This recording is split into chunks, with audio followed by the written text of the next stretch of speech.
नया नियम मरकुस रचित सुसमाचार इसका 12वां अध्याय पहले वचन से 22वें वचन तक हम सुनेंगे।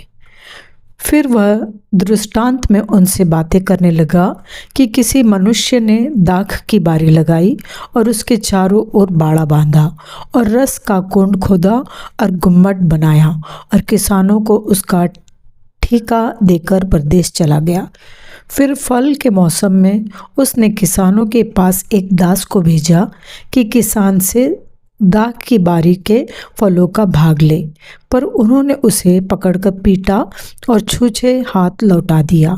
फिर उसने एक और दास को उनके पास भेजा और उन्होंने उसका सिर फोड़ डाला और उसका अपमान किया। फिर उसने एक और को भेजा, उन्होंने उसे मार डाला। तब उसने और बहुतों को भेजा, उनमें से उन्होंने कितनों को पीटा और कितनों को मार डाला। अब एक ही रह गया था जो उसका प्रिय पुत्र था। अंत में उसने उसे भी उनके पास यह सोचकर भेजा कि वे मेरे पुत्र का आदर करेंगे। पर उन किसानों ने आपस में कहा, यही तो वारिस है, आओ हम उसे मार डालें, तब मिरास हमारी हो जाएगी। और उन्होंने उसे पकड़कर मार डाला और दाख की बारी के बाहर फेंक दिया। इसलिए दाख की बारी का स्वामी क्या करेगा? वह आकर उन किसानों को नाश करेगा और दाख की बारी औरों को दे देगा।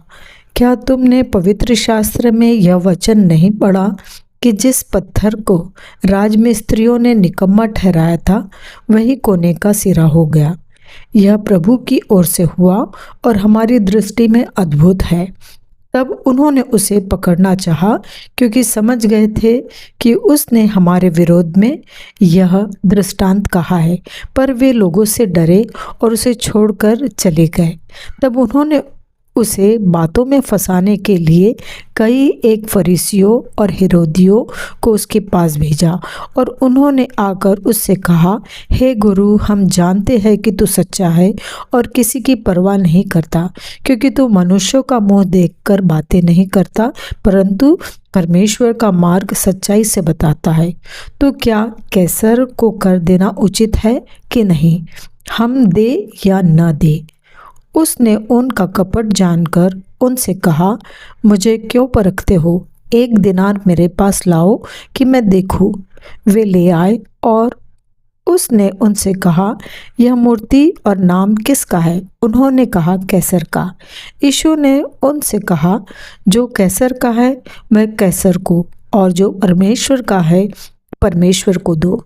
तब वे उस पर बहुत अचंभा करने लगे। फिर सदूकियों ने भी, जो कहते हैं कि मरे हुओं का जी उठना है ही नहीं, उसके पास आकर उससे पूछा कि हे गुरु, मूसा ने हमारे लिए लिखा है कि यदि किसी का भाई बिना संतान मर जाए तो उसकी पत्नी रह जाए तो उसका भाई उसकी पत्नी को ब्याह ले और अपने भाई के लिए वंश उत्पन्न करे। 7 भाई थे। पहला भाई ब्याह करके बिना संतान मर गया। तब दूसरे भाई ने उस स्त्री को ब्याह लिया और बिना संतान मर गया। और वैसे ही तीसरे ने भी, और 7 से संतान न हुई। सबके पीछे वह स्त्री भी मर गई। यह परमेश्वर का वचन है। परमेश्वर का धन्यवाद हो।